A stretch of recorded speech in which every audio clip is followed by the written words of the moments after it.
Hello everyone. Now we are discussing the next topic, that is the level of significance. The significance level is the maximum value of probability of rejecting maximum probability of rejecting H0 when it is true and is usually determined in advance before testing the hypothesis. So this is a basic definition. I'll read it once. Significance level is the maximum value of probability of rejecting H0 when it is true. Okay, H0 क्या है? H0 हमारा null hypothesis है. So null hypothesis reject करने की probability when it is true, it is represented by the level of significance. Then for example, if 5% is the level of significance, then we can say that there is 5% risk of rejecting the hypothesis when it is true.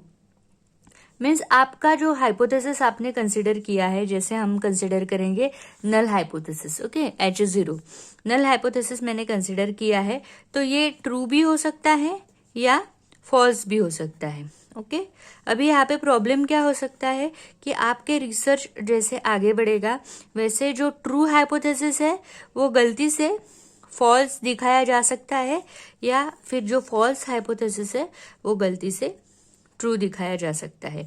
Means आपके जो results है वो improper हो सकते हैं, inappropriate हो सकते हैं.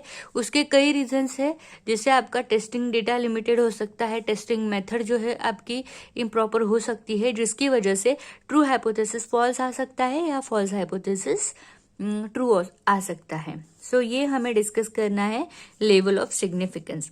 उसके पहले हम डिस्कस करेंगे कि एरर के टाइप्स क्या होते हैं.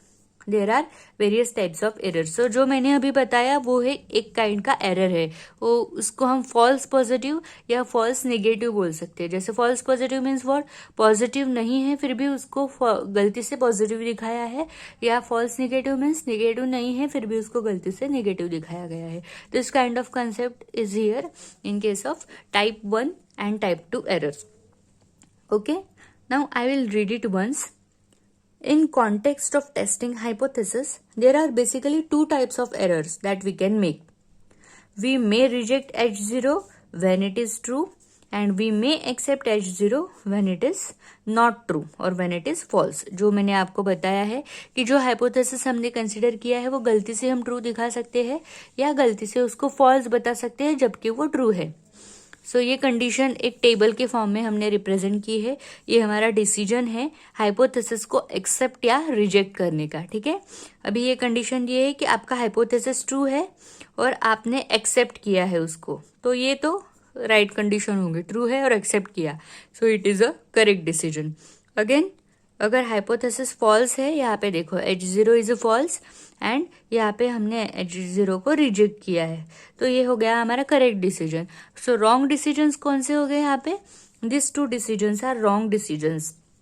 दैट इज हमारा हाइपोथेसिस ट्रू है बट हमने उसको रिजेक्ट किया है, या फिर हमारा हाइपोथेसिस फॉल्स है फिर भी हमने उसको एक्सेप्ट किया है. So this is a kind of error. This error is called as type 1 error. And this error is called as type 2 error. Type 1 error is also represented with a symbol alpha error, and type 2 error is represented with a symbol beta error. So this is about level of significance and type 1 and type 2 error. Now we are discussing test. Okay, अभी test की जरूरत क्या है यहाँ पे कि आपको check करना है कि आपका हाइपोथेसिस ट्रू है या फॉल्स है. हमने ये तो डिस्कस किया कि एक्सेप्ट हमें करना है, तो एक्सेप्ट हम कौन से बेसिस पे करेंगे? अगर ट्रू है या फॉल्स है ये हमें कैसे पता चलेगा? Based on the test. Okay, so for that purpose there are two test. One test is called as a two-tailed test and another test is called as one-tailed test. We are discussing each test one by one. I am reading the first one, two-tailed test. Okay, two-tailed test. In the context of hypothesis testing, a two-tailed test rejects the null hypothesis if the sample mean is significantly higher or lower than the hypothesized value of the mean of the population. This test is appropriate when mu h0 such that mu is equal to mu of h0 and ha such that mu is not equal to mu of h0, which may mean mu is greater than mu of h0 or mu is less than mu of h0. Okay, उसके बाद में ये अभी graphically represent किया है, तो मैं फिर से एक बार आपके लिए पढ़ती हूँ ये. In the context of hypothesis testing, two-tailed test rejects the null hypothesis when the sample mean is significantly higher or lower than the hypothesized value of mean of the population. So अभी population क्या है यहाँ पे कि हमारा total sample, ठीक है, कि जितने भी अवेलेबल थे. हमने सैम्पलिंग वाला चैप्टर डिस्कस किया है इसके पहले. सैम्पलिंग में क्या होता है कि टोटल अवेलेबल पॉपुलेशन में से या टोटल अवेलेबल सैंपल में से हम कोई रैंडम सैंपल को सिलेक्ट करेंगे जिसका हम रिसर्च करने वाले हैं. अभी ये सैंपल सिलेक्ट करने के भी हमने वेरियस मेथड्स डिस्कस किए थे, जैसे simple random sampling, probability sampling, non probability sampling, strata sampling, stratified sampling. So this are the various ways of collecting the sample. So यहाँ पे टू टेल टेस्ट क्या होता है कि अगर value of sample mean is significantly higher or lower than hypothesized value of mean of population.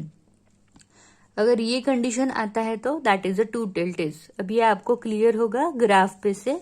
ये हमारे पास graph दिया है. ओके, सो यहाँ पे देखो, you can see that some areas are given here. हमने यहाँ पे कंसिडर किया है लेवल ऑफ सिग्निफिकेंस इज 5%. ठीक है, 5% significance level means there is a 5% chance that sample is falsely rejected. Sample reject होने का चांस कितना है यहाँ पे? 95%. सो सैंपल एक्सेप्टेंस का चांस कितना आएगा? 5% रिजेक्शन चांस है, तो एक्सेप्टेंस चांस विल बी 5%, 95%. अभी यहाँ पे देखो, ये जो एरिया है वो 95% है या फिर 0.95 है. ओके, अभी यहाँ पे देखो, अगर ये एरिया 95% या 0.95 है, सो ये 2 हाफ में डिवाइड होगा, 0.475 एंड 0.475. सो ये जो है वो आपका एक्सेप्टेंस रीजन है. मीन्स ये वैल्यू के बीच में कोई भी आपका सैंपल आता है तो वो एक्सेप्ट होगा. और टू टेल क्यों बोला है? ये जो रिमेनिंग एरियाज है, those areas will be area of rejection. Okay, यहाँ पे लिखा है देखो, reject H0 if the sample means आपने जो डेटा सिलेक्ट किया है उसका मीन, जो सिलेक्टेड डेटा है उसका mean fall in either of this two ranges. अगर ये रेंज में आपका सैंपल मीन आता है तो वो रिजेक्ट होगा. अदरवाइज अगर ये रीजन में आपका सैंपल मीन आता है तो वो एक्सेप्ट होगा. यहाँ पे देखो 95% ऑफ एक्सेप्टेंस एरिया, 0.25% और 0.25% means total 0.5% rejection area is there. Okay, so this is called as a two tail test. ये टेस्ट में आप डिसाइड करोगे अगर आपने सिग्निफिकेंस लेवल 5% कंसिडर किया है तो सैंपल एक्सेप्ट होगा या रिजेक्ट होगा. Based on this you can determine. Okay, so this is about two tail test. We will discuss one tail test in the next video. So what we discussed in this video, we discuss level of significance. Level of significance क्या होता है कि sample का acceptance या रिजेक्टेंस का हाइपोथेसाइज्ड value होता है. For example, अगर आपने 5% लेवल ऑफ सिग्निफिकेंस कंसिडर किया है तो risk of rejecting the hypothesis is 5%. ये इसका मीनिंग होता है. ठीक है, उसके बाद में हमने टाइप 1 एरर और टाइप 2 एरर हमने डिस्कस किए. टाइप 1 एरर किसे बोलते हैं? अगर आपका सैंपल ट्रू है फिर भी आप इसको रिजेक्ट कर रहे हो, उसको रिप्रेजेंट किया जाता है अल्फा से. और अगर सेकेंड टाइप है टाइप 2 एरर, सो अगर आपका सैंपल फॉल्स है फिर भी आप उसको एक्सेप्ट कर रहे हो तो उसको हम टाइप 2 एरर बोलते हैं और वो रिप्रेजेंट होता है बीटा सिंबल से. उसके बाद में हमने टेस्ट स्टार्ट किए हैं. तो पहला टेस्ट हमने उसमें टू टेल टेस्ट डिस्कस किया है. अभी in the next video we will be discussing one tail test. That's all for today. Will discuss remaining in the next video. Okay, thank you.